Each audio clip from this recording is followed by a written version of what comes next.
अस्सलाम वालेकुम स्टूडेंट्स। उसके बाद आपका नेक्स्ट टॉपिक है RC and RL series circuit.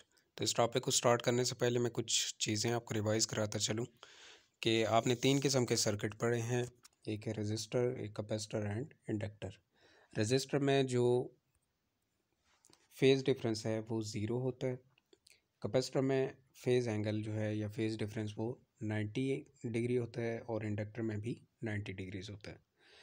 Register में पावर डेसिपेशन मैक्सिमम होती है, जबकि कैपेसिटर में पावर डेसिपेशन ज़ीरो होती है और इंडक्टर में भी पावर डेसिपेशन ज़ीरो होती है। रजिस्टर में अपोजिशन को अगर देखा जाए तो वो रेजिस्टेंस होती है और रेजिस्टेंस इक्वल होती है वी ओवर आई के, जबकि कैपेसिटर में जो रेजिस्टेंस आपने पढ़ी थी या अपोजिशन पढ़ी थी वो आपने रिएक्टेंस पढ़ी थी और रिएक्टेंस इक्वल होती है एक्स सी के और एक्स सी इक्वल होता है 1/2 पाई एफ सी। और इंडक्टर में आपने जो रिएक्टेंस पढ़ी थी वो एक्स एल की इक्वल होती है और वो इक्वल होती है 2 पाई एफ एल के। ठीक हो गया। अब हम चलते हैं एक और, इसमें एक छोटा सा टॉपिक है इम्पीडेंस। इम्पीडेंस क्या होती है? The combined effect of resistance and reactance in an AC circuit. कि अगर हम किसी सर्किट के अंदर तीनों को इकट्ठा कर दें, रजिस्टर को भी, कैपेसिटर को भी और इंडक्टर को भी, अगर हम तीनों को इकट्ठा सीरीज़ में कनेक्ट कर दें तो वो जो इकट्ठा एक कंबाइन अपोजिशन इफेक्ट उसके ऊपर प्रोड्यूस करते हैं उसको इम्पीडेंस का नाम दिया जाता है और उसको जी से डिनोट किया जाता है, जेड से, और जेड इक्वल होता है V R M S over I R M S और इसको ओम्स में मेजर किया जाता है। आर सी सर्किट में इम्पीडेंस जो है वो इक्वल होती है Z is equal to square root of R square plus X C square whole square root. R L circuit में होती है Z is equal to R square plus X L square whole square root. और अगर तीनों को इकट्ठा किया जाए आर एल सी सर्किट देखा जाए तो उसमें इम्पीडेंस इक्वल होती है Z is equal to square root of R square plus X L minus X C whole square root. ठीक हो गया। अब हम सबसे पहले देखते हैं आर सी सीरीज सर्किट। ठीक है, तो सबसे पहले हम इसकी डायग्राम ड्रॉ करेंगे। डायग्राम इसकी जो हम बनाएंगे उसमें हम एक अल्टरनेटिंग करंट यूज़ करेंगे जिसकी वोल्टेज होगी वी आर एम एस। यहाँ पे हम एक कैपेसिटर कनेक्ट करेंगे और साथ ही सीरीज़ में हम एक रजिस्टर कनेक्ट करेंगे। कैपेसिटर की वोल्टेज क्या होगी? V C is equal to I R M S into X C, और रजिस्टर की वोल्टेज क्या होगी? I R M S into R. अब आपको याद होगा कि कैपेसिटर में लीड कौन करता है? कैपेसिटर में वोल्टेज लीड करती है जबकि करंट लैग करता है, लेकिन रजिस्टर में कोई भी लीड या लैग नहीं करता। कैपेसिटर में फेज़ डिफरेंस ज़ीरो होता है, सॉरी रजिस्टर में फेज़ डिफरेंस ज़ीरो होता है, तो रजिस्टर में ना वोल्टेज लीड करती है और ना ही करंट जो है वो लैग करता है। तो हम सबसे पहले फेज़र डायग्राम ड्रा करने के लिए हम पहले रजिस्टर की डायग्राम ड्रा कर लेते हैं। तो रजिस्टर के लिए अगर हम फेज़र ड्रा करें तो रजिस्टर के लिए हम ये वोल्टेज के लिए एरो लगाएंगे, वेक्टर ड्रा करेंगे। अब आप इमेजिन कर लें कि ये जो वेक्टर हमने ड्रा किया है ये वोल्टेज के लिए भी सेम यही वेक्टर है और करंट का भी वेक्टर इसी के अंदर मौजूद है, क्योंकि रजिस्टर में ना तो वोल्टेज लीड करती है और ना ही करंट लीड करता है, दोनों में फेज़ डिफरेंस ज़ीरो होता है, तो एक ही वेक्टर दोनों को रिप्रेजेंट करेगा। अब आ जाएं कैपेसिटर पर। अब कैपेसिटर में कौन लीड करता है? कैपेसिटर में जो करंट है वो लीड करता है, तो हम करंट को करंट के लिए जो है हॉरिजेंटल वेक्टर ड्रा कर लेंगे और वोल्टेज के लिए ये वर्टिकल वेक्टर आ जाएगा। ठीक है, अब हमने क्या करना है कि हमने चेक करना है कि एक्चुअल इसके ऊपर कितनी वोल्टेज अप्लाई हो रही है। तो एक्चुअल वोल्टेज फाइंड आउट करने के लिए ये जो वेक्टर है इस वेक्टर को उठा के हम यहाँ पर ऐड कर देंगे। ठीक है, vector head to tail rule के ज़रिए। Vector head to tail rule आपने 11th क्लास के अंदर पढ़ा हुआ है, तो ये वेक्टर उठा के आपने यहाँ पर इस वेक्टर के हेड के साथ मिला देना है और यहाँ पे आप एक रिजल्टेंट वेक्टर ड्रा करेंगे। ये रिजल्टेंट वेक्टर किसके इक्वल होगा? V R M S equal to I R M S into Z. ठीक है, ये वी सी आपने उठा के यहाँ पे ऐड किया और इन दोनों के दरमियान फेज़ एंगल कितना बन रहा है? फाई का एंगल बन रहा है। ठीक है, तो अब देखें वेक्टर एनालिसिस इसका करें। वेक्टर एनालिसिस आप इस डायग्राम से देख के खुद भी कर सकते हैं। देखें वी आर एम एस किसकी इक्वल आ जाएगा? Square root of V R square plus V C square. मतलब क्या है कि hypotenuse equal to base square plus perpendicular square. ठीक है, इनटू होल स्केयर रूट। तो वैल्यूज़ पुट कर दें। वी आर की वैल्यू क्या है, I R M S into R whole square. V C की वैल्यू क्या है, I R M S into X C whole square. अब देखिए इन दोनों में I R M S common आ जाएगा, तो आई आर एम एस का स्केयर भी और स्केयर रूट भी ख़त्म हो जाएगा। तो इन शॉर्ट ये आपके पास इक्वेशन किस फॉर्म में आ जाएगी, V R M S equal to I R M S into square root of R square plus X C square. अब आप आई आर एम एस से दोनों तरफ डिवाइड कर दें, लेफ़्ट साइड को भी और राइट साइड को भी। राइट साइड से आई आर एम एस के साथ कैंसिल हो जाएगा।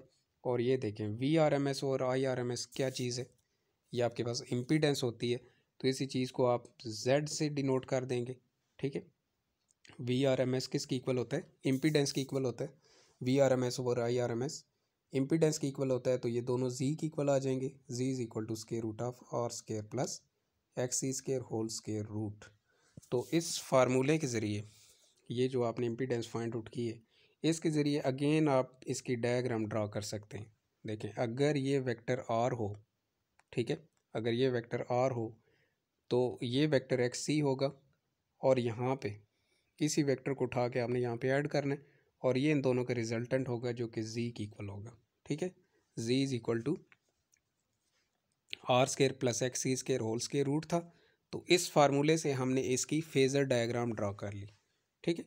तो दोनों के अंदर फेज़ एंगल कितना है, दोनों के अंदर फेज़ एंगल कितना है, फाई का है।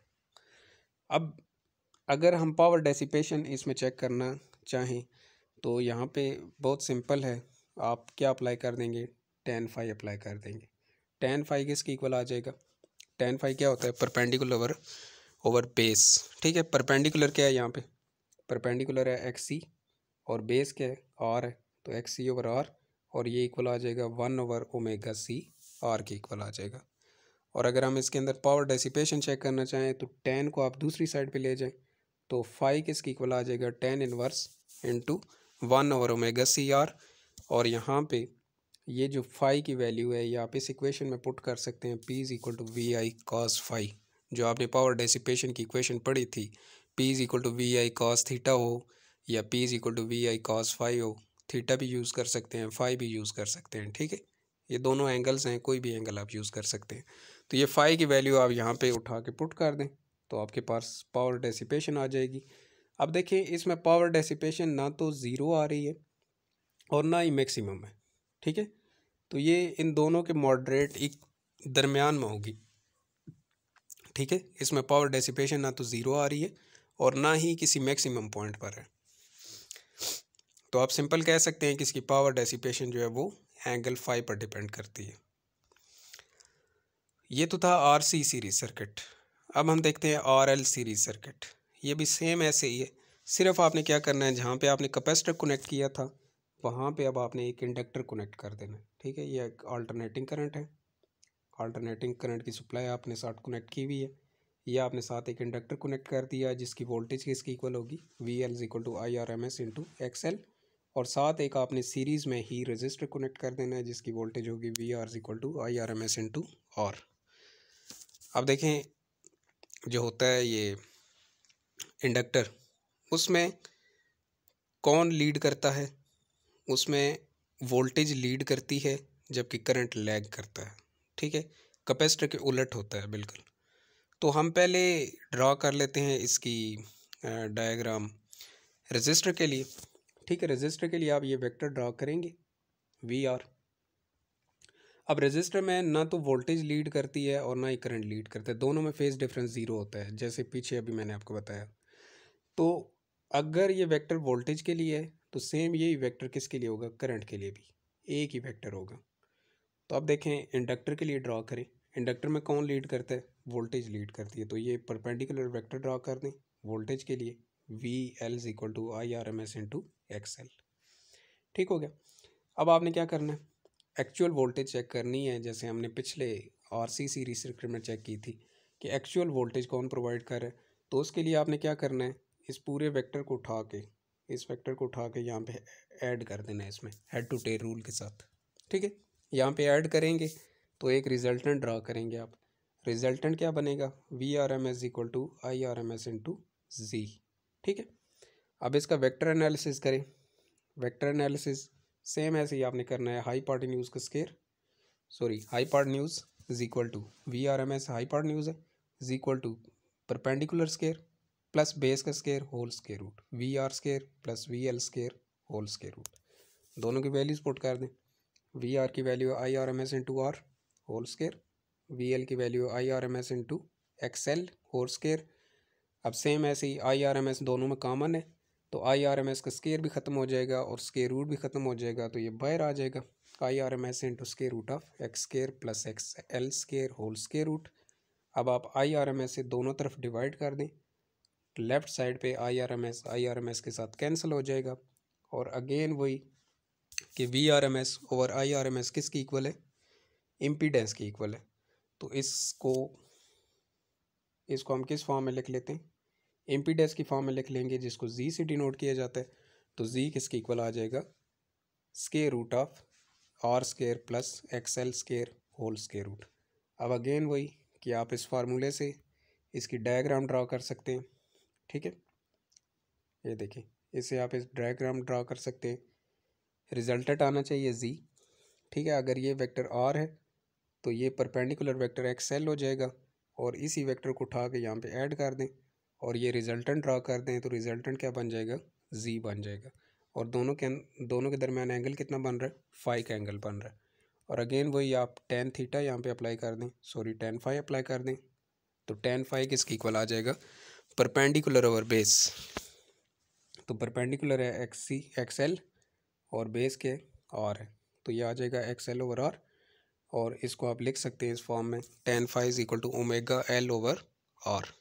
और अगर आपने पावर डेसिपेशन चेक करनी हो तो पावर डेसिपेशन के लिए आप क्या करेंगे, टेन को लेफ़्ट साइड पे ले आएंगे तो इधर आकर ये टेन इन्वर्स बन जाएगा, phi is equal to tan inverse into omega L over R. और ये जो फाई की वैल्यू है ये आप इस इक्वेशन में पुट करेंगे P is equal to V I cos phi, तो आपके पास पावर डेसिपेशन आ जाएगी किसकी, आर एल सीरीज़ सर्किट की। ठीक है, तो ये दोनों सर्किट थे, आसान ही है दोनों।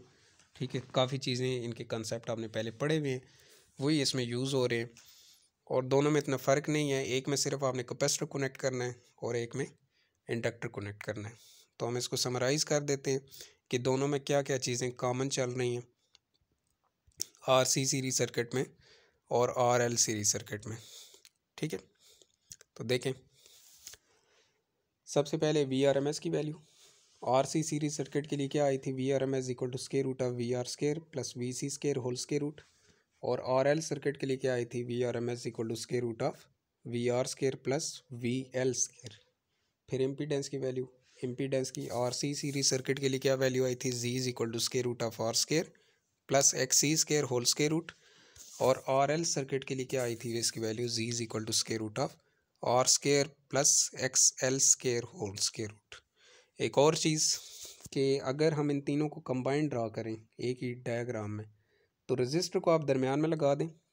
तो रजिस्टर में देखें जब आपने एक्स एल से आर एल सीरीज सर्किट पढ़ा था तो वहाँ पे इंडक्टर को आपने अपवर्ड कनेक्ट किया था, अपवर्ड डायरेक्शन में, जबकि जब आपने आर सी सीरीज सर्किट पढ़ा था तो वहाँ पे हमने कैपेसिटर को डाउनवर्ड कनेक्ट किया था। इंडक्टर को आपने रेजिस्टर के ऊपर कनेक्ट करना है जबकि कैपेसिटर को आपने रेजिस्टेंस के नीचे डाउनवर्ड पोजीशन में कनेक्ट करना है। और फिर हमने फाई की वैल्यू देखी, फाई की value R C series circuit के लिए क्या आई थी, phi is equal to tan inverse into one over omega C R. और आर एल सीरीज सर्किट के लिए क्या आई थी, phi is equal to tan inverse omega L over R. ठीक हो गया, तो ये हमने दो टॉपिक डिस्कस किए हैं इसमें, एक छोटा सा टॉपिक था इम्पीडेंस और दूसरा टॉपिक है R C and R L series circuit. Hope so आपको क्लियर हो गए होंगे, इसमें अगर कन्फ्यूजन हो तो मुझसे कंसर्न कर लें। Thank you.